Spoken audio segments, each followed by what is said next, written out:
This time of the year, the 3 weeks, as we colloquially call it, is a time that we mourn the destruction of the Beis Hamikdash. And the big question is the destruction of the Beis Hamikdash historical? In other words, once upon a time, there was an event that happened almost 2,000 years ago, and that event was very tragic. In that event, we lost the Beis Hamikdash. We lost the opportunity to connect to Hashem in that unique way. And so annually, on this occasion, we mourn over that. And many of the insights, many of the commentators will say it very simply in that context. Something happened years ago, and like other events in Jewish history, we commemorate those events at the time of the year when it happened. However, there's another school of thought, and the other school of thought says, actually, the destruction of the Beis Hamikdash is an ongoing event. It's not a once-off event that happened long ago, and we now commemorate it. Instead, it is something dynamic that's constantly happening. And you can find evidence for this in the Gemara, the Talmud Yerushalmi, the Jerusalem Talmud, where it uses a very incredible expression. It says, Kol mi shelo nivne Beis Hamikdash b'yamav. Any person who does not see the reconstruction of the Beis Hamikdash in his time, ki'ilu nechrav b'yamav. So if you don't witness the rebuilding of the Beis Hamikdash, then it is considered as if you witnessed the destruction of the Beis Hamikdash. Can you imagine that? So try and imagine yourself, try and put yourself into the time frame. Imagine you were standing there in Jerusalem at that time, 2,000 years ago, and you watched in front of your eyes the invading Roman forces, and you watched them breach the walls. I mean, you've been to Yerushalayim, right? You've been to Jerusalem, so you know what it looks like. You have a sense. So you imagine watching these armies invade, smash down the walls, and then set the Beis Hamikdash alight. Just imagine how you would feel. I mean, if God forbid, some of you, I'm sure, have very clear images when the shul burnt down in Cape Town 2 years ago. A very clear image of what, it's a shocking sight. You see a shul burning, it's a shocking sight. So just imagine, try and visualize what it must have been like to stand there at the outskirts of Jerusalem, watching the Beis Hamikdash destroyed. Any person, no matter what your affiliation, no matter how frum or not, no matter how sensitive or not, any thinking person would feel, oh my gosh, this is the most terrible thing that has ever happened. And it would get you in the gut. So this period that we mourn the destruction of the Beis Hamikdash, that's part of what we're supposed to do, is visualize, not that it happened once upon a time. How would I have been had I been one of those people back then? You're supposed to visualize as if it's happening in front of your eyes right now. How do I feel now? And then imagine if you had the opportunity to do something about it. Because the Torah is not interested in putting us into a state of mind where we feel bad about things and we just get caught up in the negativity and the tragedy of an event. The Torah always wants to put us into a proactive space where we can do something. So what could you do? What could you do? Imagine you had the opportunity to do something about it. For sure you'd do something about it, absolutely, without a question. In fact, you do everything in your power to reverse that situation.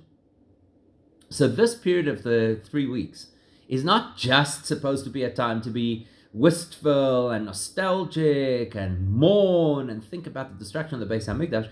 Really, this is a time of the year that we're supposed to think, so what can I do? What can I do about it? So imagine somebody came to you and said, you have the opportunity to rebuild the Beis Hamikdash. Somebody gave you that opportunity. Of course you'd take it. Who wouldn't take it? What an incredible thing. I have the opportunity to rebuild the Beis Hamikdash, to restore the godly presence in this world, to bring miracles not only to the Jewish people, but to the entire world at large. Of course you would do it. So at this time of the year, we're given 2 ways in which we can engage. 2 ways in which we can counteract the destruction of the Beis Hamikdash, which, as the Talmud says, is an ongoing dynamic experience. There are 2 ways.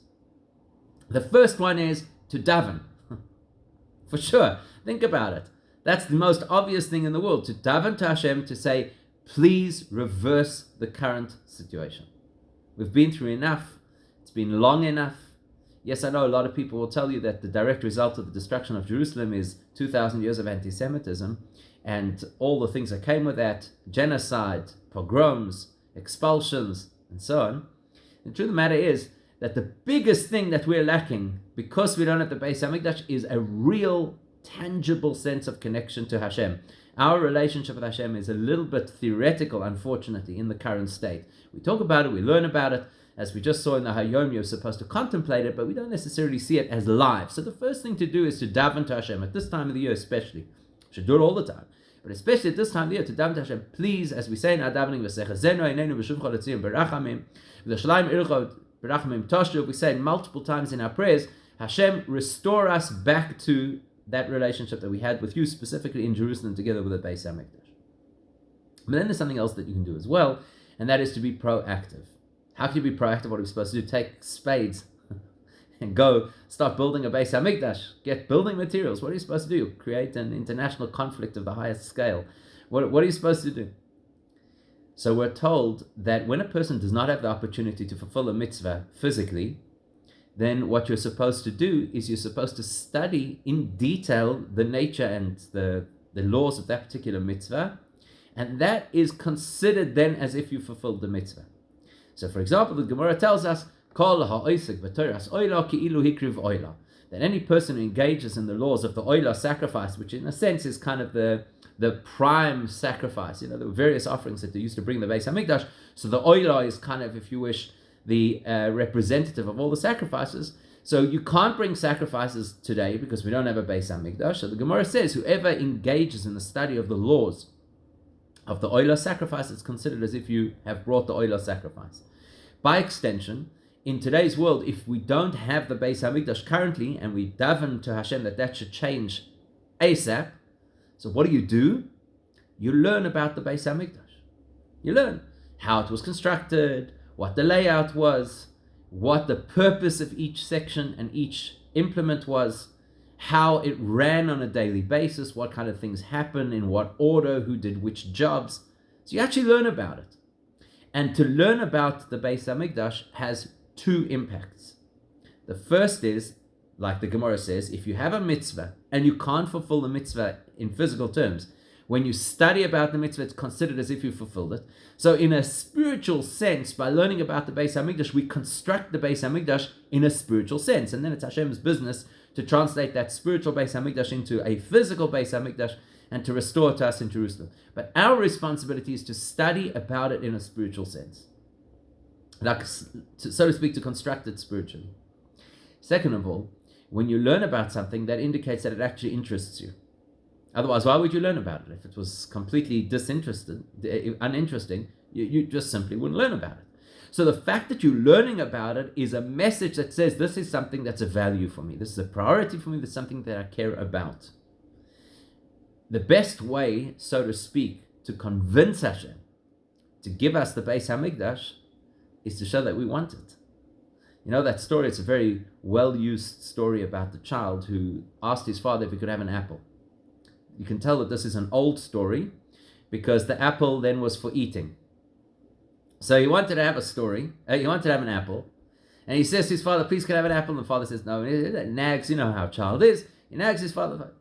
Eventually, the child says, Baruch atah Hashem Elokeinu melech haolam borei peri ha'etz. Says the bracha over the apple.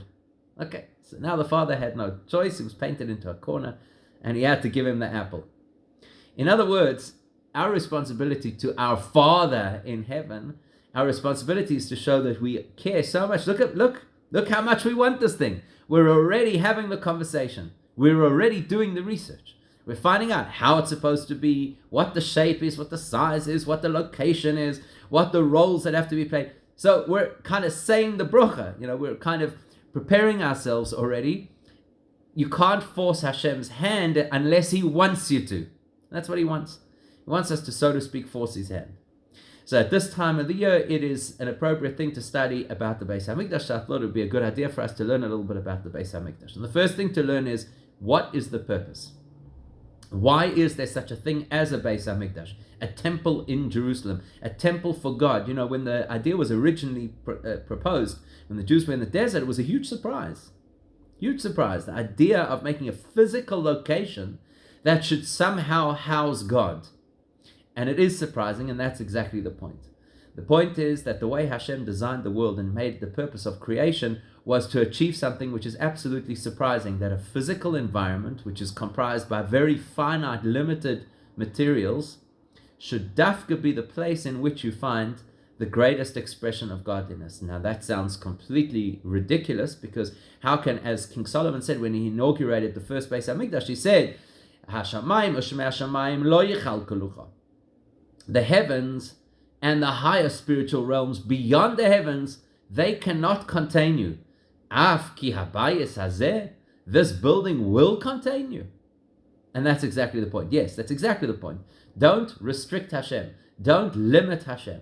Don't think that Hashem can only be found in the highest, most sublime realms and has no place in our world. The purpose of the Beis Hamikdash is to teach us that the ultimate state is to experience Hashem in the here and now, in the physical, finite reality. So that's our first introduction to what a Beis Hamikdash is all about. And please God, we'll learn further details over the next few days, what it's about, what the purpose is, how it's constructed, and so on and so forth.